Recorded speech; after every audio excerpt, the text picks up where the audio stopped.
Hello. Thanks for watching us one more time and supporting SheUp community.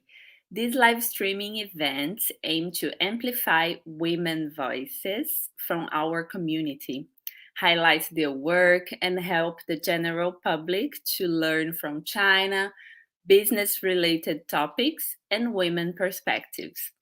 Today we have one more special guest, Karin, who works as a manager in a Chinese global company, DiDi Chuxing. And the discussion topic is culture challenges on building an international career in China. Welcome, Karin, and thanks for contributing to us one more time. Hi, Tal. Good morning or good night for one that is here in China with me. So let me first thank you and thank you, SheUp, for this invitation, for this great opportunity. I'm a super fan of our community and SheUp, and I hope I can give you some more knowledge or at least share my experience and be great for the community also. So thank you very much. I'm sure it will be a great discussion today. Well, to start, just introduce yourself, tell everything we need to know about you, your hobbies, where do you live, and everything we need to know. Okay, so we have 3 hours. Is that it? I'm just kidding. So my name is Karin. How Tawana said. I am Brazilian, and I'm currently living in Beijing, China. Well, what are my hobbies? I don't know if it's exactly a hobby, but I have a very big crush on tech companies and internet companies and new business models. This is probably because my graduation is in business, and I started my career, and I very first started was in a startup company. So I became very immersed in this whole startup world. Although most of my career before China was in sales, as Tawana said, when I start in work here in China, I shifted for a product role. So today I'm a product manager at DiDi. I don't know if there is someone that doesn't know DiDi yet. DiDi is one of the biggest internet companies here in China. And more recently, this year, to be more precise, it also became the biggest mobility company in the world after we surpassed Uber in the number of travels. So it's kind of a big thing right now. So in my work at DiDi, DiDi has many business, and I work for the food delivery business here. And it's a new one. It started just in 2019. And our focus has been in Japan and Latin America countries. So right now we are in 5 countries. Next month we will probably launch one more until the end of the year, maybe one or two more. And the 1 million question that I ask everyone, why China? Yeah, well, there is no much of a planning for me about this war, about China, about this question. So it was more like an opportunity that arrived, that was presented to me, and I feel that was one of those opportunities that you must grab it because it might not happen again ever. So I must confess also that I joined and I was fully on board because it's supposed to be 1 year journey. And then I say, okay, 1 year will be so much fun. I can learn a lot. I can know a new culture, new people, new countries. So it will be awesome. But as many people here, we came from 1 year, and I'm almost on my 4th year here in China. So it has been some of a journey. Great. And tell us a little bit about the challenges related to your industry. We all know that China is full of challenges, and I think this question will bring us to the main topic of this discussion. Sure. So, well, as I said, I work for DiDi Food. It's a food delivery business, and I think the one of the things that is very particular about this business exactly is that it's not a business that we run, we operate in China. So if you are living in China right now, you know that there is Meituan and there is Ele.me, that two big players of food delivery. And Didi actually tried to start a business here in China, but they gave up because the competition was already too big and too hard. So what they did was to shift this operation to international operation. So I think one of the things that is very particular about this Didi Food here is that we work in China. We develop products in China, but we do not use those products here. So our products are used in Latin America and in Japan. So one of the biggest challenges is how that we are so far. Okay, for Japan we are very close, but for Latin America, where most of our business is running, how can we understand the culture there? How can we understand markets and how do this relationship between people, but also in the business side, in the business model? Great, interesting. And okay, so let's dive into the topic. What is cross-cultural knowledge and how do you apply it in your daily routine, considering that, like you said, you work in a global company with global operations and everything is created in China and spread it to the rest of the world. So what is this topic and why it is so important? Okay. So, well, I think when we talk about a culture, the one thing that is very clear and very easy for us to see is the language, right? So the language is maybe the best translation of a culture, or at least the point where the culture starts.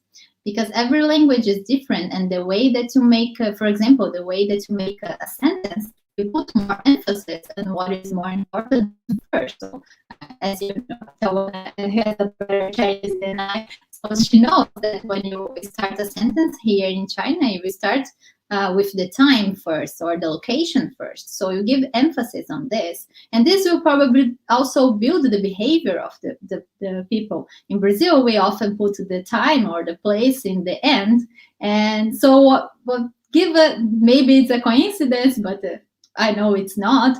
We're not very punctual people, so we can be like 5 minutes later, not a problem. And here in China, it's the opposite, right?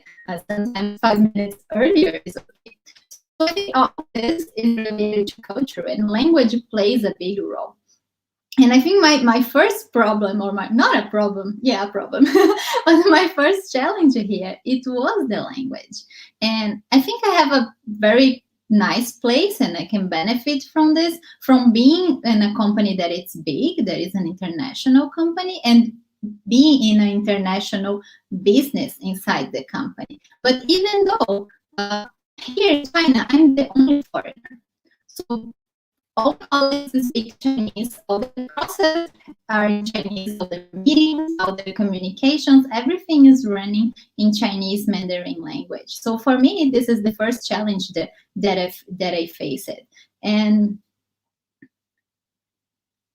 unfortunately, I didn't have enough time yet to become fluent in Chinese. So I use English as my daily basis communication. So for as much as I understand how important it is, I'm still getting there. I'm not there yet. But this brings us a lot of more opportunities to learn about culture also, right? So I think the most important of all, when we talk about cross-cultural knowledge, and is that you came with an open heart. And I say open heart and not open-minded on purpose, because in some circumstances, I learn and I feel, and this is my personal experience, that you need to almost give up about trying to understand why and then accept it. You just need to fully embrace it. So let me give you one example of this kind of situation that happened to me, and why I say this. So for me, one thing that is very challenging, and it hit me in the first week that I started to work here, working with my Chinese colleagues, was the time, the working time. So my team usually starts work at 10:30 a.m. and then when it's lunchtime, they stop and have lunch for 2 hours, because during those 2 hours they have a napping time. At least 30 minutes they have to nap, and then so they come back to work at 2 o'clock, and around 6 o'clock or 6:30 o'clock, they stop again to have dinner. So they have dinner at the company, so inside work, and this for me is like super weird. And because of this, they eat a little bit, play a bit, talk with each other, and they come back to work and they leave the company at 9 p.m. I mean, this is crazy. It's crazy hours, and I cannot understand why somebody wants to have dinner in the company. Why not come back home and have dinner with your family, or if you don't have a family here, but enjoy yourself and enjoy your time. So this for me is the kind of thing that I just give up, try to understand. I give up, try to make sense of this in my mind, but I accept it in my heart. And then I stop fighting with this. When I stop fighting with this, I'm not angry 7 o'clock anymore. Because when I was fighting every day, when around 7 or 6:30, when I see everybody stopping to have dinner and thinking, no, I want to have dinner at home. I will work right now and I will leave sooner. But this gives me not a very good energy, not a very good feeling about myself and about others and about the environment. So actually was not doing well for me. So this is the kind of experience that I just embrace it. I don't fight anymore. I just follow what they do, adapt to myself and do the same. Because I'm the only partner there. I don't have the power to change the entire company based on what I think it's right or what I think it's better to do it. So this is one of the cross-cultural challenges, and that I was facing. Right now I'm okay. At least most of the days, right? Fridays are a little bit harder. Exactly. I think the language, as you said, is the first element that professionals should try to embrace. But obviously, when we talk about China, you have a stronger challenge, a harder challenge, because the language is very difficult. So how will you communicate properly when you don't speak the language properly? And obviously, as you said, for you, this gives a lot of challenges in your daily routine, because you are the only foreigner in your department and you are dealing with a big company. But from your profile and your career prior to DiDi, did you feel that the same challenges were happening? How was it, like, if you compare the before DiDi and now, is it similar? Mm-hmm. Well, there are some things that I did not expect it. And one of those things was how I was received by the whole group and my teammates. And I thought at first that it could have some challenges regarding how, if I was going to be well received there. Because my colleagues, most of them, they aren't used to talking English to work. So there is this barrier, and this is one of the things that was very concerned. And for my surprise, for my very, very happy surprise, people are very open to me. People were continues to be very open. Once they so they has not fear of speaking English, because they have this fear. And it's completely understandable, because I have the same with Chinese. Although I put some some phrases and understand a little bit, of course, I prefer to go with English because it's more comfortable for me. But I like the way that they treat me, and I feel very good with this. And I think this is something that I did not expect it to be that good. Sometimes in other companies, usually you have like your 1 to 5% that receives you very well, but then there is that other group that is just ignores you or something like this. And here in China or here in DiDi, I don't have this. I really feel that people around me, they are happy that I'm there, and they are happy to get to know me and all this. And what about the industry itself? Obviously, the technology industry puts us in a even harder communication process, especially if you are not from tech industry and you just started working in this area. And if you could tell us what are the main challenges or difficulties related to tech industry in cross-cultural communication?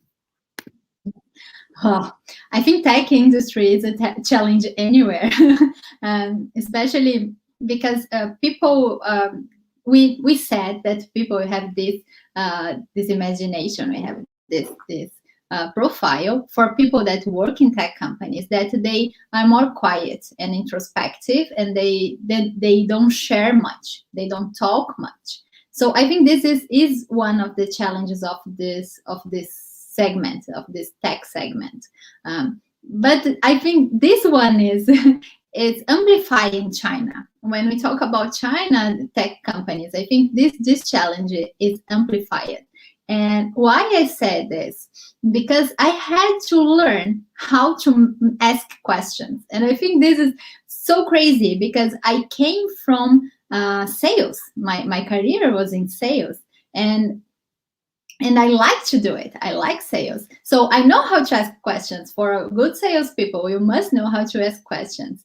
But when I came here, I realized that the way that I ask questions is not the same way that they are used to.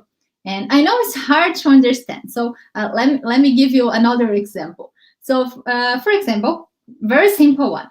If you ask a Brazilian person something like this, oh, are you going to travel next holiday?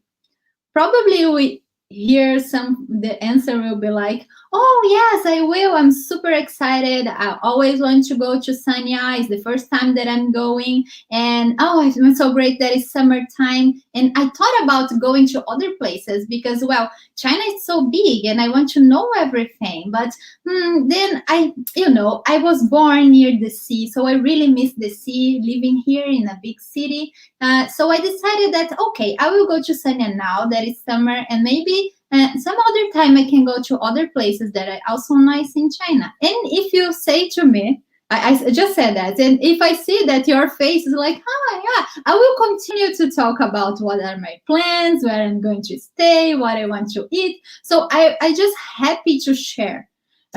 And when I do the same question, and I do often with my Chinese colleagues, and I ask, oh, what about the holiday? Are you going to travel? And they just say, yes. And then nothing more, nothing else.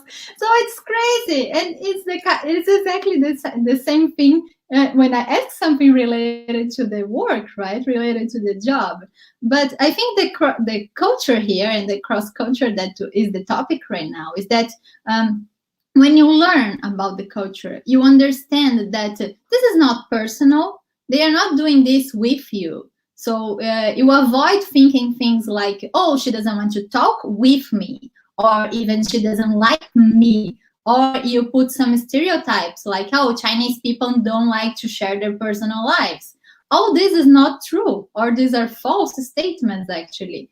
When you learn about the culture, you learn that this is the way that they answer questions. And if she or he answer you like yes, you can ask the next question and say, oh, really? Where? And then you share, and then you keep asking questions, and you keep receiving the answer. Because for Chinese people, when you learn the culture, you understand that they answer and they talk exactly what they think it's necessary, and just the necessary. They don't talk more than they think there is necessary. That's why we Brazilian people talk a lot. And that's why when you ask a question, you will have the exactly answer about what you ask. And when you translate this to a workplace, oh, it's crazy for me, because when I ask something, I want to know the whole context. But I didn't ask for the whole context. I just asked for a very small, simple answer. And when they give me this answer, I was like, okay, but what about the rest of the story, or why we are doing this, or what do you expect with this? And none of those things are said if you don't ask questions in the correct way. And the correct way is the cultural way, right? Wow, very nice insights, Karin. I think what you said about the being direct about one specific question that you ask, and not being upset about Chinese people not giving more context, because it's the way that their mind operates. And I also worked in international companies in China, and I had a lot of Chinese colleagues. Often I was also the only one a foreigner, but luckily I understood that the way that they operate is more like a community inside of a building. You know, they have many different activities, and you share your life the whole day or the whole week, sometimes even during the weekend. And these questions about like yes or no, it's super interesting insights that you just gave. And do you have any tips on cross-cultural knowledge, or any experiences that you would like to share more with us? I do have two tips. I can say it's two. One maybe you will laugh, but one is a serious one. The other one is it works. Let me say that it works. So the first one is actually a book. Let me pick up here the very correct name of the author here. So it's a book by Erin Meyer. The title of the book is The Culture Map, and it's a good guide for those people that are working with cross-cultural companies or colleagues, or having these kind of challenges. The book itself, it's so very well done. When I'm reading, because when you are a foreigner in a country, you know a lot of people that also work with other foreigners, right? So when I'm reading this book, I can relate completely when she talks about Chinese people and Brazilian people. And I can also see my friends talking about German or talking about American. So it, for me, it's kind of spectacular, the work that she did to put all those different cultures together in a book. So I highly recommend it, The Culture Map from Erin Meyer. And the second tip, the one that might sound like this is not work, this is not learning, but is if you want to, I feel that is very nice. But if you want to immerse in a culture, and you want to do this, not exactly going to the culture or to the place, to the country, or you don't have enough people from this culture to get to know a little bit better. The one way that I think it's very helpful is that if you search on the web, the most popular series or movies are not that good, but series and soap operas that are popular in the country right now, or that have been popular in the last 3 to 5 years, because this kind of work, this kind of art, this kind of cinema, they really tend